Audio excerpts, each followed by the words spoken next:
A room full of brilliant, experienced people can unanimously approve a decision that turns out to be a disaster. Not despite their intelligence, because of how that intelligence gets quietly switched off inside a group. That is the core danger of groupthink, and it explains some of the worst decisions ever made by capable, well-meaning teams. Groupthink happens when a group values harmony and agreement more than it values being right. Nobody wants to be the person who raises a doubt. Nobody wants to be the one who slows the room down or embarrasses a colleague. So doubts get swallowed, one meeting at a time, until the group is moving in a single direction with almost no real dissent left inside it. The term comes from psychologist Irving Janis, who studied a string of major group decision failures and published his findings in 1972. He was trying to answer a specific question. How do capable, experienced people working together end up making decisions that any one of them, alone, would have flagged as reckless? His most famous case study was the planning behind the 1961 Bay of Pigs invasion, where a group of highly qualified advisors around President Kennedy approved an operation with obvious flaws that individual members privately doubted. Janis later expanded his research to other historical failures, including the intelligence failures before Pearl Harbor and decisions during the escalation of the Vietnam War. Across these cases, he found the same pattern repeating, regardless of how smart or senior the people in the room were. Janis described groupthink as a mode of thinking that takes over when a group's desire for unanimity overrides its motivation to realistically evaluate alternatives. He identified several recurring symptoms, and it is worth naming more of them, because each one shows up in ordinary offices, not just war rooms. Groups under groupthink develop an illusion of invulnerability, a shared overconfidence that leads them to take bigger risks than any individual member would take alone. They start to believe in the inherent morality of the group, which makes members less likely to question the ethics or wisdom of what they are doing, because surely a group this well-intentioned could not be making a bad call. They engage in collective rationalization, talking each other out of warning signs instead of investigating them, explaining away each new piece of bad news as an exception rather than a pattern. They develop stereotyped views of anyone outside the group, dismissing outside critics or competitors as too cautious, too slow, or simply wrong, which makes it easier to ignore outside warnings that might otherwise puncture the group's confidence. They apply pressure, sometimes subtle and sometimes direct, on anyone who voices doubt, which teaches the rest of the room that dissent has a social cost. Some members effectively become self-appointed mind guards, informally steering colleagues away from raising concerns with the leader at all, often with good intentions, believing they are protecting the group's cohesion. And perhaps most damaging of all, groups fall into an illusion of unanimity, where silence gets misread as agreement, so nobody realizes how many people in the room actually share the same doubts. That last point is worth sitting with, because it is the actual engine of groupthink. It is not that everyone in the room genuinely agrees. It is that everyone assumes everyone else agrees, based on nothing more than the fact that nobody has said otherwise. Silence looks identical to consent, even when it means the opposite. So the group's confidence keeps compounding, built on a foundation that nobody has actually tested. The psychological mechanism underneath this is simple, and it does not require anyone in the room to be foolish or weak-willed. Human beings are wired to read social signals before they read facts. When a confident, senior voice speaks first and states a position with certainty, the rest of the room does not typically respond by forming an independent judgment and then comparing it. Instead, people anchor on that first opinion and unconsciously adjust their own view toward it, often without realizing they have done so. Classic psychology research on conformity has shown, over and over, that people will state agreement with a position they privately believe is wrong, simply to avoid being the lone voice that stands apart from the group. That pressure does not require anyone to threaten them. Just the discomfort of visible disagreement is enough to change what people are willing to say out loud, even when it does not change what they privately believe. In a business setting, this instinct gets supercharged by hierarchy. Disagreeing with your CEO, your board chair, or your hiring manager does not feel like offering a different data point. It feels like a career risk, because in many organizations, it actually is one.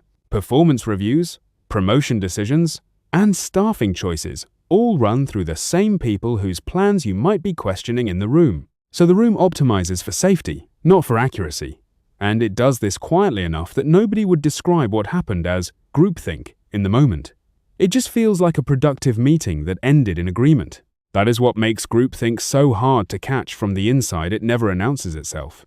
It only ever looks, from within the room, like consensus. This is also why groupthink is so expensive compared to an ordinary bad call made by one person. A single manager's mistake usually gets caught somewhere downstream, because someone else outside the decision still has an independent, unfiltered view of the situation. A groupthink failure does not have that safety net, because the entire group has converged on the same blind spot at the same time. The people best positioned to catch the error are the very people who already talked themselves out of raising it. Here is the workplace version most people have actually lived through. A team is planning a product launch. The most senior person in the room says the timeline looks fine. Nobody voices their doubts about the tight schedule, because challenging the boss in front of everyone feels riskier than staying quiet. The meeting ends in total agreement, and the actual risk never gets discussed at all. Weeks later, the deadline collapses. And in private conversations afterward, it turns out almost everyone in that room had concerns the whole time. Nobody had lied.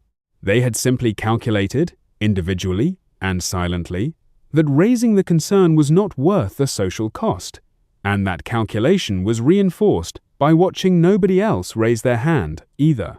The same pattern shows up in board decisions, often with higher stakes. A board is reviewing a major acquisition. The CEO is enthusiastic and has clearly already committed emotionally to the deal, having spent months building the relationship with the target company. Board members who have quiet reservations about the valuation or the integration risk tend to stay quiet, partly out of respect for the CEO's judgment, and partly because questioning a deal that already has momentum can make a board member look obstructive rather than diligent. The vote passes unanimously. It is only after the acquisition underperforms that individual board members admit, usually one-on-one and never in the room where it mattered, that they had concerns about the price or the timing from the very beginning. It shows up in hiring committees too. A candidate interviews with 5 people across a single day. The most senior or most vocal interviewer comes out of their session enthusiastic, and that enthusiasm sets the tone before the group even sits down to compare notes. Other interviewers who notice genuine red flags, a vague answer under pressure, a story that did not add up, a reference check that felt lukewarm quietly downgrade the importance of what they saw, because pushing back against a colleague's strong positive impression feels disproportionate for what might just be a minor concern. The hire gets approved unanimously. Months later, when the hire does not work out, it turns out several people on that panel had noticed the same warning sign independently, and none of them had said so out loud, each one assuming the others had weighed it and decided it did not matter.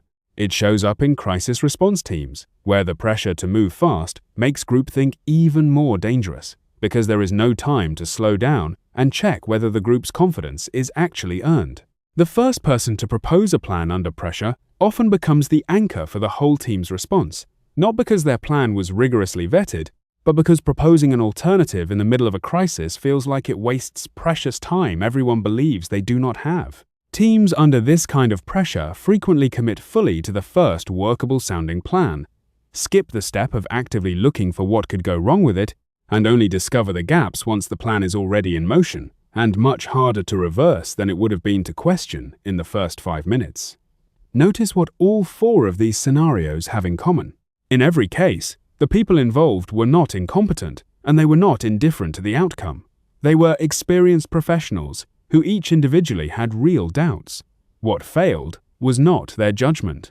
What failed was the structure of the room, which gave every one of them a private, rational reason to stay quiet, and no mechanism to surface what they were actually thinking. But here's the part nobody expects.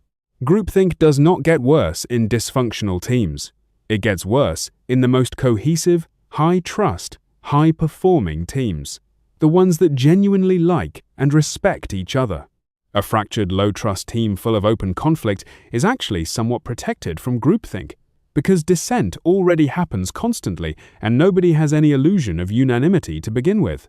It is the strong teams, the ones proud of how well they get along, that are most vulnerable, because the social cost of breaking that harmony feels highest exactly where the harmony is real. Warm cultures are groupthink's favorite habitat, not its opposite, and that is the uncomfortable insight most leadership advice never mentions. This is where most leaders reach for the wrong fix. The instinct after a groupthink failure is usually to schedule more meetings, or to remind the team to speak up more, or to add a slide encouraging open dialogue. None of that works, because the problem was never a lack of meetings or a lack of encouragement. The problem is structural. People do not stay quiet because nobody told them to speak up. They stay quiet because the room, as designed, makes speaking up cost more than it is worth. The fix has to change that math, not add another appeal to courage that everyone will nod along to and then ignore under the exact same pressure next time. The first structural fix is assigning a formal devil's advocate role on a rotating basis for important decisions. This person's job, regardless of their actual opinion, is to build the strongest possible case against the plan on the table, in writing, if the decision is significant enough to warrant it. This matters because it removes the personal risk from dissent. When someone raises an objection as themselves, it can read as personal skepticism or as undermining a colleague. When someone raises the exact same objection because the role requires it, it reads as doing their job. The objection gets heard on its merits, because everyone in the room understands it is not a personal attack on the plan's author. Rotating the role also prevents any one person from becoming typecast as the negative one, which is its own social trap that eventually gets people quietly excluded from decision-making entirely. The second fix is asking the most junior person in the room to speak first, before rank has a chance to shape the discussion.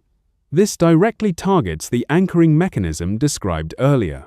If the most senior voice speaks first, everyone else is reacting to that opinion, whether they intend to or not. If the most junior person speaks first, their honest, unfiltered view enters the room before it can be shaped by what the boss thinks. It also sends a real signal, not just a stated one, that junior perspectives are taken seriously, which increases the odds that junior team members will keep raising concerns in future meetings rather than learning, correctly, that speaking first only happens for people with seniority. The third fix is collecting opinions privately, in writing, before the group discussion begins. Everyone submits their honest view and their concerns individually, with no visibility into what anyone else has written before the meeting where the decision gets discussed out loud.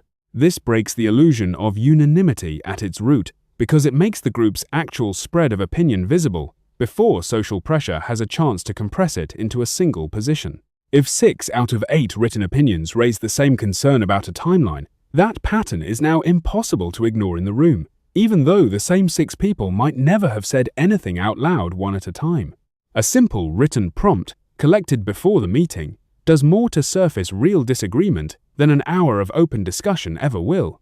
None of these 3 fixes require more meetings, more time, or more people. What they require is treating disagreement as a deliverable, something the process is specifically designed to produce, rather than something that has to overcome social friction to exist at all. A well-designed decision-making process should make it easier to disagree than to silently comply, because silent compliance is exactly what groupthink runs on. Used together, the 3 fixes reinforce each other. Written opinions surface the real spread of views. The junior first order keeps that spread from collapsing the moment discussion starts, and the devil's advocate keeps pressure testing the plan even after the room starts to feel settled. There is a broader point here that is worth stating directly. Groupthink is not really a story about bad individuals or weak thinking. It is a story about incentives. Every person in that product launch meeting, that board meeting, that hiring panel, and that crisis response team made a locally reasonable choice to stay quiet, given what speaking up would have cost them personally in that moment. The tragedy is that those individually reasonable choices added up to a collectively disastrous outcome, and nobody who made a reasonable choice ever felt personally responsible for the result. If you want a team that avoids this trap, you cannot rely on individuals being braver. You have to build a room where staying quiet is no longer the reasonable choice. The practical test for any important decision is simple. Real agreement should survive being challenged. Ask the room a hard question, on purpose, before the decision is finalized, and watch what happens to the consensus. If it holds up under one direct challenge, it was probably solid to begin with. If it falls apart the moment someone pushes on it, then the agreement was never real in the first place. It was just silence. Wearing the costume of consensus. The job of a leader is not to build a room where everyone agrees. It is to build a room strong enough that disagreement is allowed to happen before the decision gets made, not after it has already failed. Hit follow if that surprised you.